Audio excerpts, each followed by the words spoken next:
Are you thinking about writing a book, starting a podcast, becoming a speaker, whatever the dream that God has planted in your heart? I want you to take some time out to listen to this podcast episode.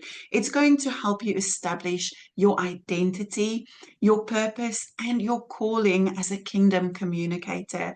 This will help you become clear and confident and give you the courage to share the light that is in you. We need your voice in the kingdom for such a time as this. You are going to love what we are going to share with you in this episode.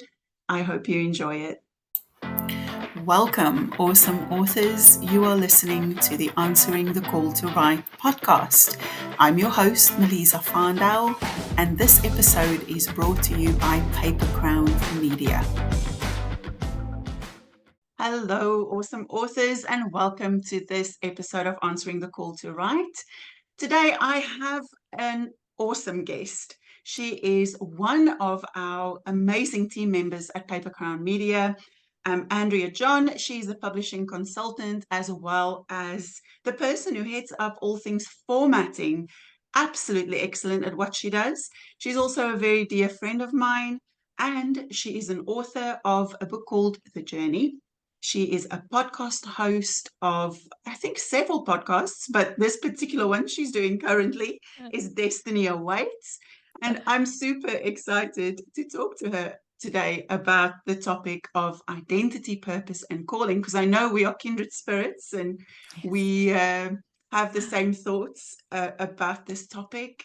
And just to let you know as well, Andrea lives in Florida with her husband, Mike, and their two beautiful daughters. Andrea, welcome to Answering the Call to Write podcast. It's always good to have you on and to talk to you about purpose and calling and all of these wonderful topics. So Andrea and I started this book writing journey kind of at the same time. And I don't know what it was like for you, Andrea, but I know one of the big learning curves for me was realizing that it wasn't actually about how brilliant my story was or, how well I've written my book. I really needed to kind of take a step back and think about the who, the what, and the why. Who is this book for? Why am I writing it? And, what is the substance behind this message? So I had to rewrite my manuscript several times before it was fit for publishing. So what was your journey like with your book?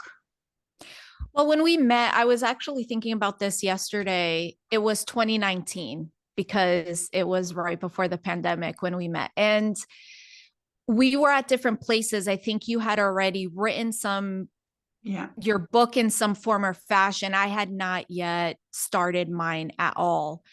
And I do agree with you that taking that step back before even thinking about the story in terms of who am I talking to? What is the message I really want to get across? It was important because it's very easy for you to tell your story, but if you don't know why you're telling your story, it's easy to get off on tangents and never bring home a point. Yes. Right? So thinking about all those things was important because it helped narrow down. We all have stories in our lives. Everyone has a story to tell. And the longer you've been alive, the more stories you have. So we could be here all day telling our stories and write books and books and books of our story. But without a point, why would someone touch our book? We want to impact someone's life with our story. Our story is there to bless someone. So understanding what that blessing is, what the point is, and who our target audience is so important before we even start writing the story. Because knowing who you're writing for is also going to determine how you tell the story. Yes. And I don't know about you, but I've had times where I have a blank Word document up and the cursor is blinking, blinking, blinking. And those who are listening, maybe you've been there too. And you have all this stuff to say, but at that moment, you don't know, you have nothing to say. You don't know where to start. And knowing why you're writing that story is going to help you. I'm not going to say it's going to fix all the problems, but it will help you get started and understand where you're going with that story and what part of it to tell and how to tell it. Yes, I love that. I love that because one of the mistakes I made as well on my first attempt was writing about everything I had learned over the span of probably about a decade, because I had this encounter with God. It changed my life, and I just wanted to tell the whole world. I wanted to tell them everything that had happened to me, my whole entire life story, and all the amazing things that God has shown me in the Word, all the wisdom, all these wonderful things. And you know, as you said, we can tell stories all day long, but what are those stories going to do for the reader? And that is the bit that I didn't think about when I kind of did my first draft. So that's so good. And I think the other thing is there's sometimes a temptation to think that you've got to pour everything into this Yeah. one book, but you may have several books and several stories that you can write. You don't have to put it all into one book. So I love that. It really is so important to understand the point you want to make and kind of stick to one point, right? Yes. When we look at the life of Jesus, Jesus was known for sharing parables. It was the way that he taught. And I don't necessarily think my teaching style is like Jesus's, but when we look at that, we could see how important stories are. And when you're telling a story, we have to understand that the recipient is going to receive it based on the filters and the perceptions that they have in their life. So if you really want someone to get a specific message out of your story, it's very important that you highlight that portion. So let me share an example of something that just happened yesterday. I was talking to a dear friend of mine, and we were talking about the week I was in the hospital with my daughter. She was there, and it was a very scary moment. She went into critical unit and everything. But through it all, I had peace and I had faith. And I had people asking me, how do you have so much faith despite all these things that happen? And I have this new saying where I'm like, well, I've climbed some mountains. I've been in some wars. I come out the other side better than before. And in his mind, he couldn't understand how that's possible. So what I wanted was to give him a message of peace because I know about him. He's a friend, right? So I wanted to give him a sense of peace. So what I did was from that story, I pulled how I was able to have peace in that situation and how peace that I was talking about wasn't about the world around me being unchaotic. It was about what's inside my soul, how Yeah. I was okay. It's not that I was void of chaos. It's not that the external was peaceful, because it wasn't, but inside I had peace. So that story, I pulled that part of it. But that same story also has other lessons that I could tell. But in that particular moment, the topic I was going for was peace. So it's the same thing as you mentioned in terms of you don't have to write your entire story in one book. You may have multiple books within you, sermons, podcasts, etc., where you're telling the same story over and over again, but you're highlighting a different lesson. Yeah. See, Jesus, when he spoke and he taught in parables, he didn't do that. He didn't necessarily always come straight out and say, what I mean by that is, he just left it open ended. That's how he taught. But if we're, in today's society, in today's culture, when we're trying to reach people, they're looking for something. So we have to figure out what it is that we're providing them and making sure they know, like, hey, if you're looking for this, I have an answer for you, or I have something to share with you. So they know to come and read and to listen. Content is in abundance nowadays, Yes. right? Yes. And as an author, you may feel like what I have to share. Well, there's so many people sharing it. Why should I share it? But you're going to share it in your way based on the gifts and callings God has given you. So there's that. You also have a calling to the people within your sphere of influence. So, for example, let's use Melissa, you and I. You have a sphere of influence. You have people that have surrounded you, that you're around, that will listen to you, that will pay more attention to what you have to say versus me, because they're connected to you, not to me. So, me saying it, what it does is, even though we may be saying the same message, well, my audience is a different one. I have a different sphere of influence. We're in both in different countries. We have, you have more like the European side. I have more like the Western American side and some of the Latin side. So our audience is different. The message may be the same. And it may be like, well, why don't you connect Melissa to your audience? And trust me, I do. And I want to retry, right? Melissa, like we try to Yes. cross reference. But the reality is that the way humans work is they're going to listen to someone they know, or so, it doesn't, there's different reasons why people listen, but they may listen to me versus you, and they may listen to you versus me. So don't ever allow someone else teaching the same thing, talking about the same thing, or having a story similar to yours deter you from telling your story Yes. or even sharing the message, because you may go tell a message and highlight a particular topic from your story that is important, and you drew that person in through that one point, but they may get a whole different breakthrough in life lesson from your entire story. And I mean, that happened with you, Melissa. Like when I read your book, it's exactly what happened. Yes, I remember when we started out writing, um, our stories were so similar, Mm-hmm. Like if I think about all the different people we connected with, we were reading each other's manuscripts, and it was amazing that it's the same, almost the same journey, but with a different flavor, Yes. just a different variation of the same story, because it's all about God's grace and the empowering love of the Father. That was such a theme that came out of every person's story. But we all have a different accent.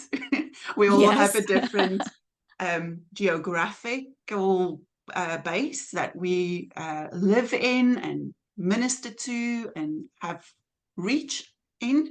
So that is so good. And I think when you don't understand who you are, it can usher in that lie of competition, like you could Yes. almost competing against each other, which is so unnecessary, because we are all so uniquely created, and we created for purpose and calling, for a specific group of people, to reach that group and to speak into that particular group. And so it's so important to really be clear on these three elements.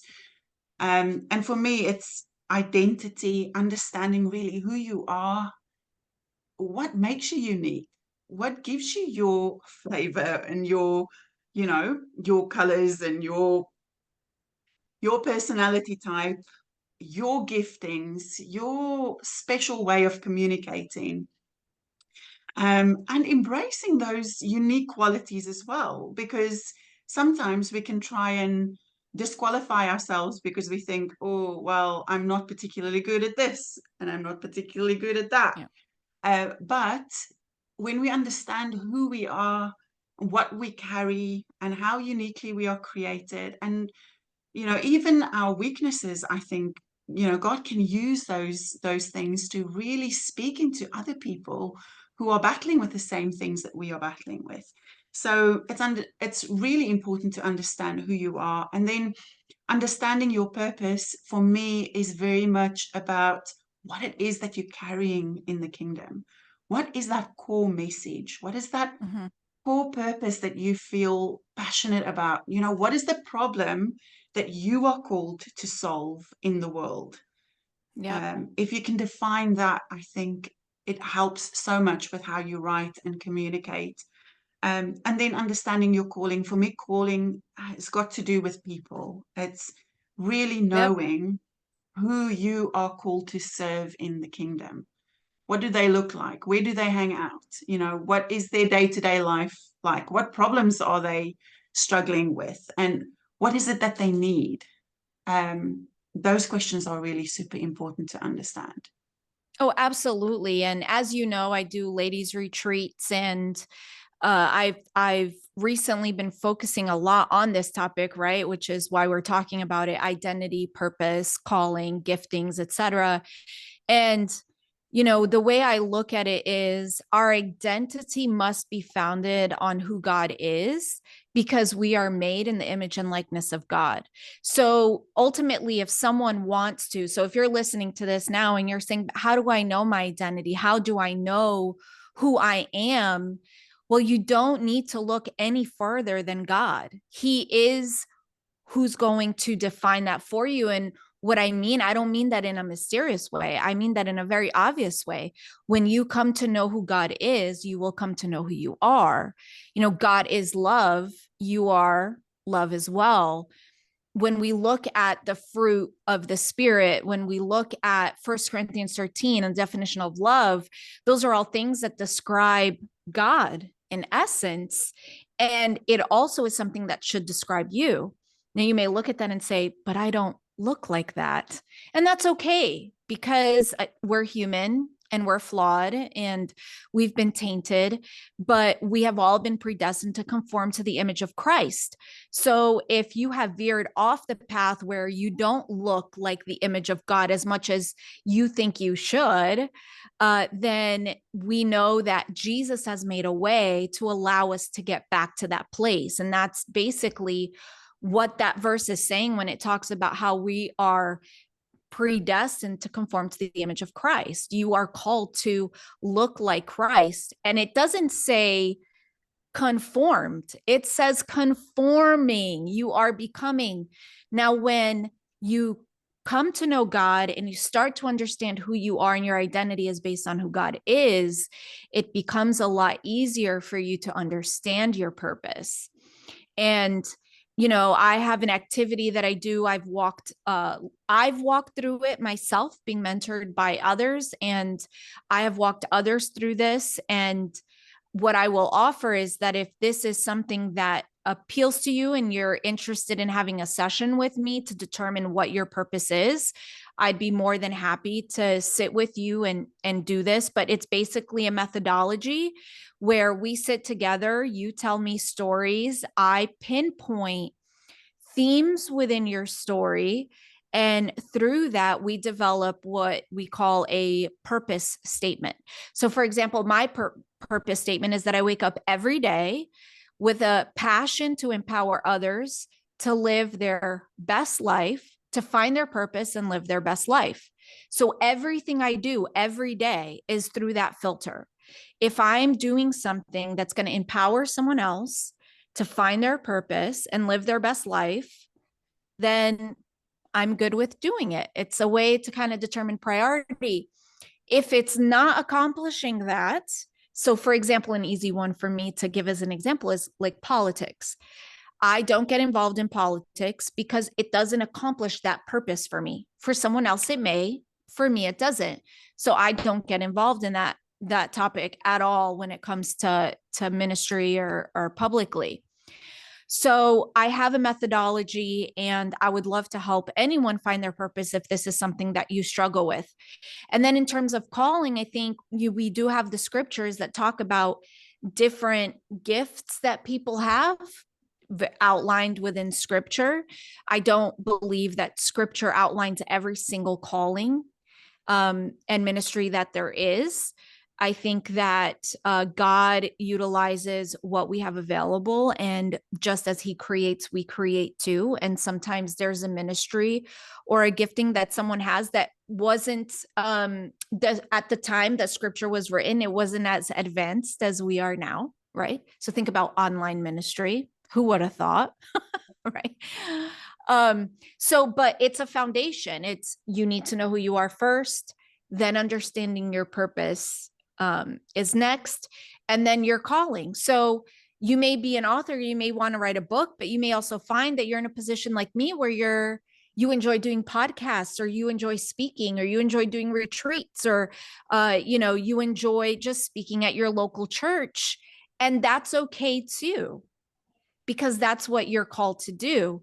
And when you know who you are, you're going to be okay with that. Because a lot of times, Melissa, to your point, I think the frustration comes in terms of calling, is we compare ourselves to someone else that we admire, that we respect, that maybe is doing something like we want to do, that we feel called to do.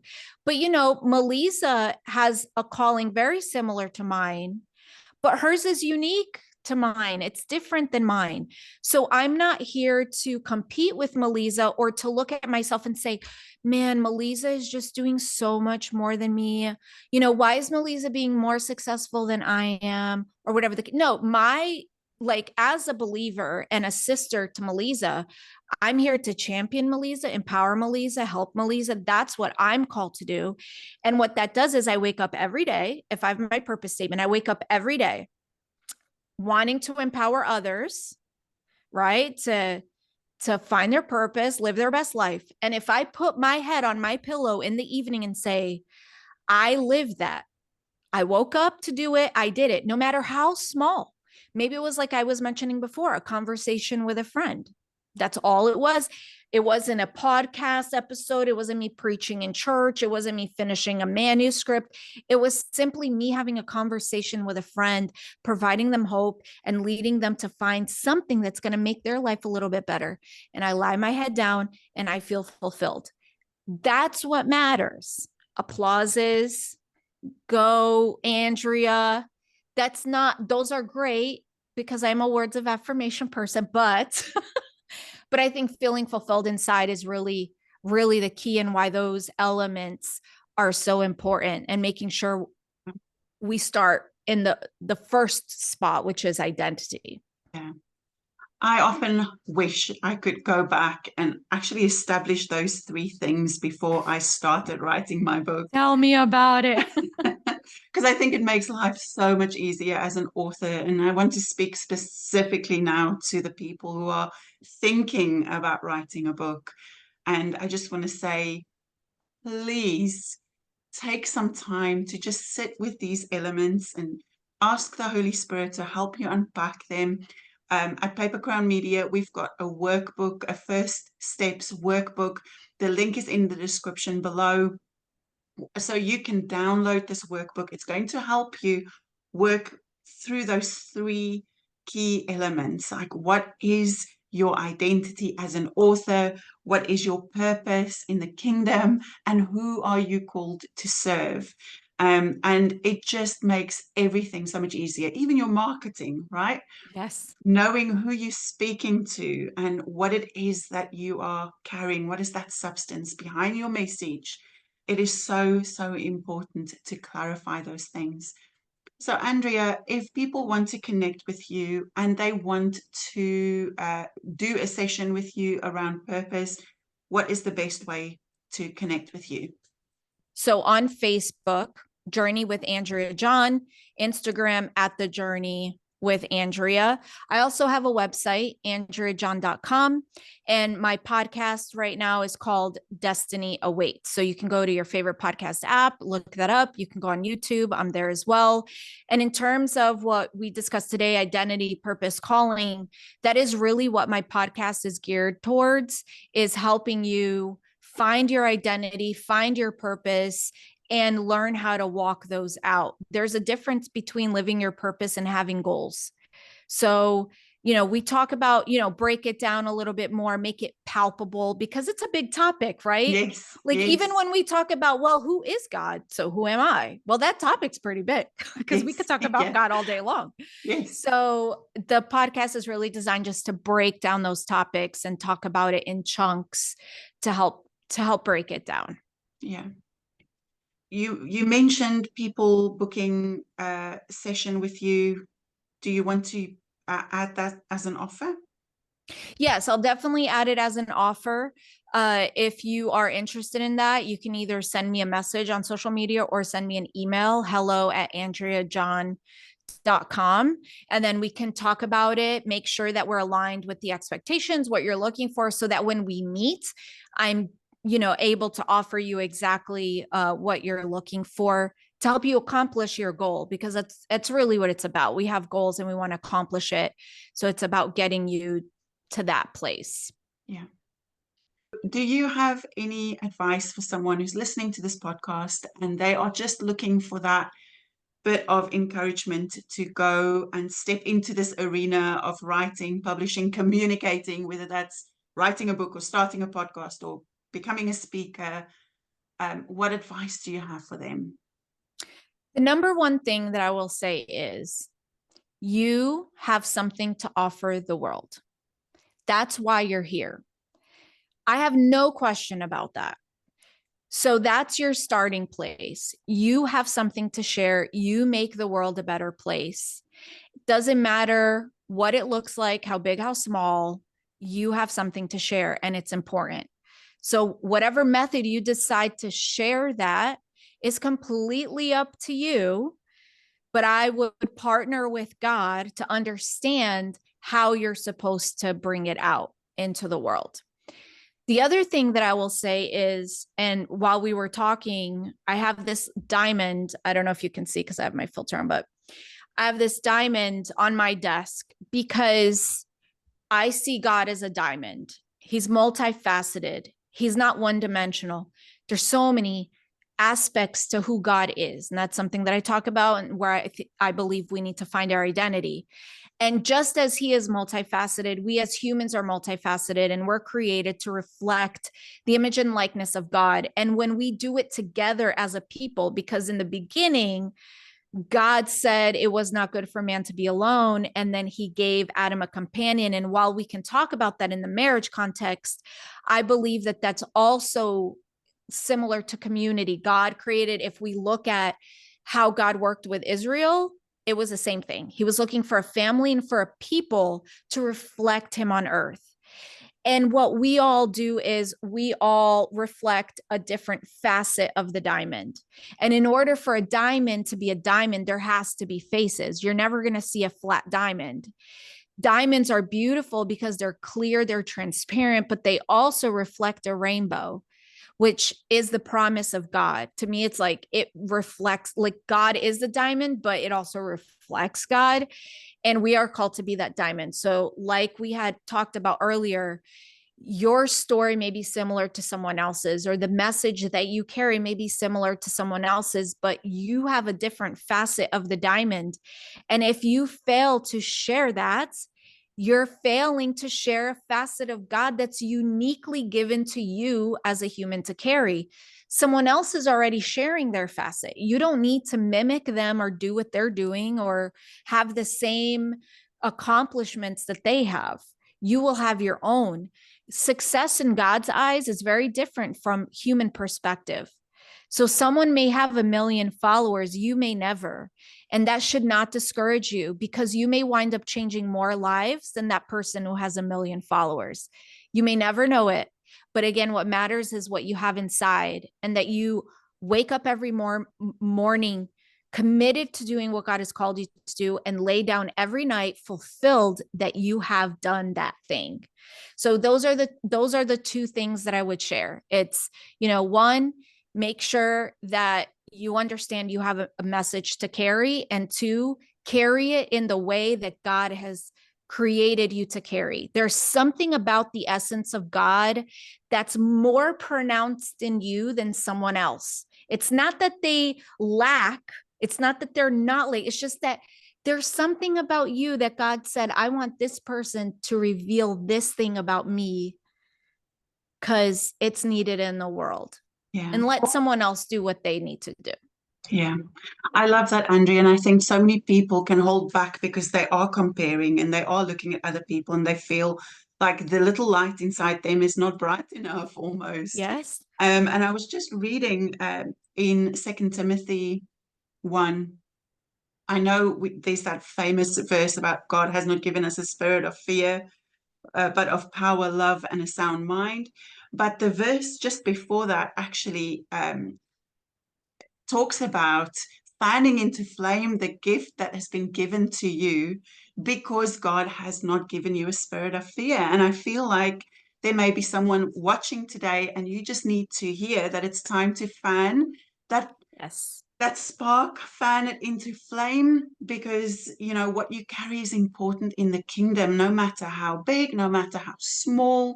That gift that God has given you to reflect him in that unique way, that is so important. And I love that you mentioned community as well, because we're not here to do it all on our own. Like, I cannot do what I'm I can't doing do it. without you. Like, I can't do it. We've got wonderful people in the Paper Crown Media team and in the family, and we all bring something to the table that makes this work.